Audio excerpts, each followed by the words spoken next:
Bismillah, Assalamualaikum warahmatullahi wabarakatuh. Alhamdulillah, segala puji hanya milik Allah Subhanahu wa Ta'ala. Kita memuji Allah Subhanahu wa Ta'ala dengan nama dan sifat Allah yang maha mulia. Salawat beriring salam semoga Allah senantiasa limpahkan kepada Nabi kita Rasulullah Sallallahu Alaihi Wasallam. Alhamdulillah, pada hari ini masih bersama dengan bimbel online pakmanaf.my.id. Kali ini kita akan bahas tentang permasalahan aritmatika sosial yang biasa muncul di soal-soal TIU, tes intelijensi umum. Nah, biasanya para pemirsa sekalian, bahwasanya ketika muncul soal-soal TIU, penekanannya bukan pada sekedar mengerjakannya dengan operasi hitung, bukan. Ya, jadi penekanannya bukan sekedar dengan kemampuan kita untuk menerjemahkan bahasa soal ke dalam bahasa matematika dan menyelesaikannya dengan operasi hitung matematika. Bukan hanya itu ya.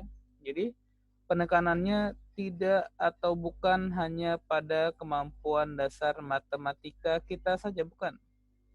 Tapi lebih jauh ya. Yang ditekankan di sini adalah bagaimana kemudian kita bisa mengambil ya, keputusan yang tepat, ya, mengambil langkah yang jitu untuk menyelesaikan soal dengan cara yang paling sederhana. Ya, mengambil langkah jitu untuk apa? Untuk dapat mengerjakan soal, ya, untuk dapat menyelesaikan soal dengan cara yang sederhana, Ya, memecahkan masalah dengan sesuatu yang ringkas, sederhana dan mudah. Ya. Nah, misalnya soal kita disebutkan di soal bahwasannya seseorang bernama Kalang harus membayar si Kalang harus membayar Rp22.700 untuk mendapatkan 3 bungkus keripik, saya singkat dengan 3K ya, ditambah 8 bungkus permen ya. 3 bungkus keripik, 8 bungkus permen. Maka dia akan membayar dengan nominal uang sebesar 22.700. Coba lihat ya. Biasanya soal ini kemudian kita kerjakan dengan cara eliminasi, menghilangkan salah satu variabelnya ya. Kemudian menghitung variabel yang lain, kemudian disubstitusi dan selesai. Nah, biasanya untuk soal-soal TIU langkahnya sudah tidak demikian, tapi yang diharapkan adalah bagaimana mendapatkan langkah jitu dalam menyelesaikan sebuah masalah secara sederhana. Ya, maka perhatikan, tidak aneh, ya, tidak aneh jika persamaan keduanya menjadi, ini poin tegasnya ini. Apa yang ditanyakan? Apa yang diketahui? 4 bungkus keripik dan 12 buah permen dibeli, bungkus permen yang dibeli oleh seseorang yang bernama Opik dibeli dengan harga 31.800. Nah, coba lihat dari kedua pertanyaan ini apa yang kemudian ditanyakan, ya. Apa yang menjadi poin penting dalam pertanyaannya? Apa yang ditanyakan? Nah, pertanyaannya sangat terikat dengan apa yang kemudian diketahui dalam makna soal. Ya, makna soal. Apa yang ditanyakan? Coba perhatikan. Ya, coba perhatikan yang ditanyakan. Berapakah yang harus dibayarkan oleh Maya? Ada orang yang berikutnya yang bernama Maya. Ternyata Maya ini membeli 1 bungkus keripik. Ya, 1 bungkus keripik. Dan Maya membeli 4 bungkus permen. Nah, pertanyaannya sudah dirancang sedemikian rupa sehingga kita tidak perlu kemudian melakukan eliminasi biasa untuk menemukan masing-masing harga. Tapi coba lihat, ketika di soal ada 4 keripik, maka kemudian ada 3 keripik. Itu bisa langsung dikurangi. Ya, bisa dikurangi. Nanti ada operasi tertentu yang ditambah atau kemudian dikalikan bilangan tertentu baru dikurangi. 4 dikurangi 3 hasilnya 1.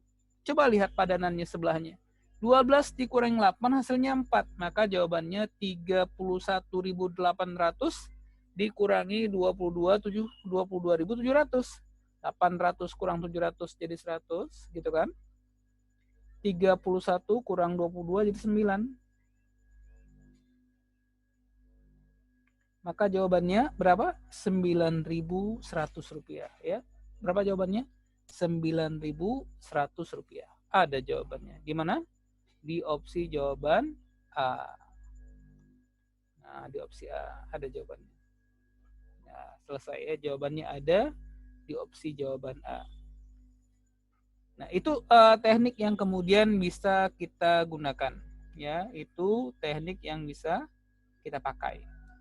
Begitu caranya. Nah, apakah kemudian tidak ada cara yang lain? Ada, ya, ada ya. Juga bisa pakai pertimbangan tertentu. Coba perhatikan ya. Ketika kita mengerjakan soal pilihan berganda, tidak kemudian terikat dengan satu cara. Ada cara-cara yang lain, ya. Ada cara-cara yang lain. Karena tadi ya, muara akhirnya kita akan memilih jawaban, tidak sekedar menemukan atau mencari nilai jawaban.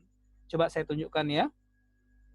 Ada pola pendekatan lain yang minimal kemudian bisa kemudian mengurangi pilihan jawaban yang tersedia. Nah, coba perhatikan. Misalnya persamaan pertama ini ya, persamaan kedua, kemudian kita nyatakan dalam bentuk yang lebih sederhana. Misalnya 3K tambah ya, 3K ditambahkan 8P supaya muncul nanti jadi 4P. Kita bisa kemudian menyederhanakannya dengan cara membagi 2. Perhatikan ya, kita bagi 2. Maka gambarannya 1,5K ditambah 4P nilainya akan sama dengan setengahnya dari 22.700 ya. Setengahnya dari 22.700. Berapa kira-kira? 11 ribuan. 11.350. Ya, 11.350. Maka logikanya, perhatikan. Logikanya, tentu nilai yang ditanyakan adalah 1K tambah 4P. 1K tambah 4P. Sementara dari persamaan pertama ini, ya, kita nggak perlu lihat persamaan kedua, persamaan pertama saja. 1K tambah 4P sama dengan 9.100.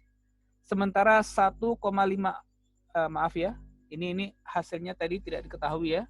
Kita harus menemukan opsi ini misalnya ya. Saya pindahkan. Nilai 1K tambah 4P pasti lebih kecil daripada 1,5K ya, 1,5K tambah 4P dari penyederhanaan persamaan pertama. Bukankah nilai ini kita sudah hitung ya 11.350? Maka pertanyaannya nilainya pasti lebih kecil daripada 11.350. Kalau kita lihat opsi jawabannya, perhatikan ya. Kalau kita lihat opsi jawabannya, dari kelima opsi ini, yang nilainya kurang dari 11.350, bukankah hanya jawaban A saja? Maka diperkenankan menggunakan cara ini untuk menyelesaikan. Tidak kemudian hanya terikat satu cara. Jadi ya, soal TIU itu mengajarkan kita bagaimana mengambil langkah jitu ya, mengambil langkah jitu dalam menyelesaikan sebuah masalah. Tidak harus kemudian caranya seperti cara yang sudah biasa lazim dikenal. Bisa kemudian dengan pendekatan yang lain. Nah, mudah-mudahan ini ya bisa sedikit membuka wacana peserta didik ya. Inilah yang kemudian kita kembangkan di bimbel online pakmanaf.my.id ya. Kalian boleh mengerjakan dengan bakat ya, bakat dan kemampuan keterampilan kalian, seni kalian dalam melihat dan menyelesaikan sebuah masalah.